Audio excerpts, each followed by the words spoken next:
자, 이번엔 여당 얘기를 한번 해볼 텐데 김경수 전 경남지사의 사면 복권을 놓고 여당에서 또 용산에서 대통령실에서 좀 더 다른 목소리가 나오고 있는 것 같습니다.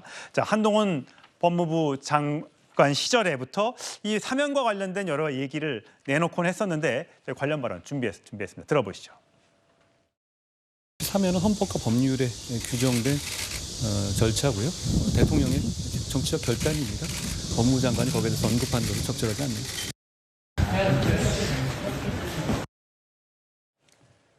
예, 서정욱 변호사님. 한동훈 그 국민의힘 대표가 김경수 전 지사의 복권에 반대한다는 입장을 공식적으로 낸 것 같습니다. 대통령실에서는 이건 대통령실의 고유 권한이다. 아직 결정된 건 없지만라고 얘기를 했습니다. 자, 어떻게 될 걸로 보세요? 복권은 그 법률적 행위는 맞아요. 법적 효과 생기니까. 예. 다만 고도의 정치적 성격을 띤 이런 법적 행위입니다. 따라서 두 가지 성격을 다 검토해봐야 돼요. 법적으로는 저도 사면은 말이 안 되죠. 왜 그러냐면 이미 사면을 해줬잖아요. 네, 복권도 말이 안 되죠. 예. 법적으로는 왜 그러냐면 그 국기를 문란한 엄청난 선거 범죄고요. 그리고 본인이 반성을 전혀 안 하고 마치 이게 무죄인 것처럼 이러고 있잖아요. 따라서 그 복권의 요건에도 안 맞아요. 법적으로는. 다만 고도의 정치적 성격을 띠는데 이 부분은 대통령의 고유한 권한이기 때문에 아마 정치적 고려를 할 겁니다. 명분은 국민 통합일 거예요. 그런데 그걸 믿을 사람이 누가 있겠어요? 국민 통합보다는 아마 그 이재명 일극 체제를 좀 이게 무너뜨리는 어떻게 보면 이게 적을 분열시키는 이런 게 의도가 있지 않는가? 저는 그렇게 추측을 합니다. 예. 따라서 그 대통령이 아마 생각은 오히려 이재명 체제를 무너뜨리는 분열 이게 책이다. 방점이 찍혔는데 문제는 한동훈 대표는요. 예. 그게 아니고 잘못하면 친문을 키워줘 가지고 오히려 조국당처럼 오히려 외연을 확정시켜 준다. 정치적으로도 덕보다 실이 많다. 예. 이렇게 또 보는 분이 있어요. 그래서 아마 대통령이 최종 판단할 텐데 지금 양론이 엄청나게 대립하고 있는 상황입니다. 예, 강성필 부회장 어떻게 보셨어요? 일단 대통령께서 저는 개인적으로 두 가지 이유가 있다고 봐요. 하나는 어쨌든 요건의 인사들을 사면복권 해줘야 되는데 어쨌든 그럼 야당의 인사도 해줘야 될 거 아니겠습니까? 그렇기 때문에 야당에서 거물급 인사인 김경수 전 지사를 했다고 보고요. 그다음 두 번째로는 야권의 분열을 좀 노리는 듯한 그런 느낌을 받고 있습니다. 하지만 제가 보기에는 오히려 한동훈 당대표가 반대 입장을 내면서 요건이 분열된 듯한 느낌을 받고 있어요. 그런데 저는 한동훈 대표한테 묻고 싶은 게 있습니다. 본인이 법무부 장관 할 때 김경수 전 지사를 사면했거든요. 예. 그러면 사면은 괜찮은 거고 복권은 안 되는 겁니까? 그건 기준이 무엇입니까? 거기에 대해서 궁금하고 또 본인이 비대위원장을 하실 때 경찰의 댓글 운영 의혹으로 유죄받고 또 거기에 대해서 사면 복권돼서 총선에 출마하신 분이 있어요. 이것은 무슨 근거입니까? 그래서 저는 한동훈 대표께서 대통령의 고유 권한인 이런 사면 복권에 대해서 뭐라고 이렇게 불만을 표시할 그런 입장은 아닌 것 같다. 그렇게 보여집니다. 예. 자, 그래서 저희가 목소리 준비했습니다. 한동훈 대표와 김경수 전 지사의 발언 연이어 들어보시죠.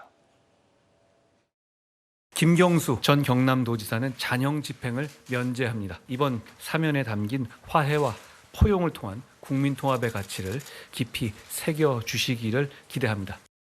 이번 사면은 저로서는 받고 싶지 않은 선물을 억지로 받게 된 셈입니다. 통합은 이런 방식으로 일방통행이나 우격다짐으로는 이루어지지 않는다는 것은. 예, 정 변호사님. 네네. 사실 가석방 불원서를 내고 줄곧 무죄를 주장해온 나로서는 받아들일 수 없는 등등의 이런 얘기를 이제 과거에 하면서 이 보수층 보수 지지자들 중에서는 안 된다, 절대 안 된다, 이렇게 얘기하시는 분들이 계세요. 이게 지난번에 한번 잠시 논란이 됐었던 양정철 총리 비서실장, 그다음에 박영선 전 장관의 총리 기용설과 마찬가지 어떤 그런 여권의 분열 요소로 작용할 가능성이 있겠습니까? 글쎄요, 저는 정치 공학까지는 따지고 싶지 않고요. 그냥 법리적으로만 보면 제가 항소심 판결 찾아봤거든요.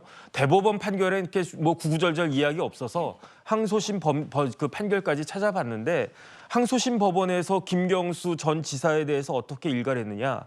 현대 사회는 온라인상의 여론 형성이 굉장히 중요하다. 그런데 댓글 조작한 거는 김경수가 한 댓글 조작 행위는 사회 전체의 여론을 왜곡할 수 있는 거고 그다음 더군다나 그 시기가 언제였습니까? 2017년 대선과 2018년 지방선거 등 선거 국면에서 이렇게 여론 조작하려고 했던 것이 아니냐. 그러니까 위법성의 정도가 더 큰 중대한 범죄 행위다. 그다음에 그 당시 김경수 그 위치가 뭐였습니까? 지위가 뭐였습니까? 국회의원이었다고요. 현직 국회의원이 저런 중대하고 위법한 행위를 갖다가 했기 때문에 더군다나 범행 기간도 길고요. 댓글이 거의 뭐 수천만 건 아니었겠습니까? 그렇기 때문에 이건 엄중하게 처벌해야 된다. 이게 고등법원의 판결이었다고요. 그러니까 그와 같이 엄중한 범죄를 저지른 사람에 대해서 이렇게 사면하고 복권한다. 그다음에 그 사면법에 보면요. 복권할 때 뭘 고려해야 되느냐면은 그 본인의 태도 그다음에 이제 현재와 장래 생계 뭐 그밖에 여러 가지 정황들 그 하도록 되어 있는데 김경수는 그 가석방 되기도 싫다고 그렇게 이야기했단 말이에요. 사면된 다음에 대통령한테 감사하다는 말씀, 그다음 국민들한테 죄송하다는 말씀 한 적 있습니까? 이번에 복권될 때도 마찬가지 아니겠습니까? 저런 사람에 대해서 어떻게 사면과 복권이 이루어졌는가? 더군다나 조금 전에 강성필 그 위원장 이야기했지만 2022년 12월에 그때 한동훈 대표가 법무부 장관이었을 때 사면이 이루어졌는데 저는 사실 그때도 그게 문제가 있었던 것이 아닌가 저는 그런 생각이 들고요. 하물며 이번에 복권까지 한다라고 하는 것은 제가 봤을 때 일반 국민들의 정서에 전혀 부합하지 않는다 생각됩니다. 예, 뭐 일각에서는 대통령의 사면권이 너무 많이 활용되고 있는 것 아니냐. 법원에서 판결을 한 것에 대한 또 그런 것에 대해서 지적하시는 분들도 있는데 과연 최종 결정은 어떻게 날지 관심 있게 지켜보도록 하시죠. 저희는 7번째 소식으로 가겠습니다.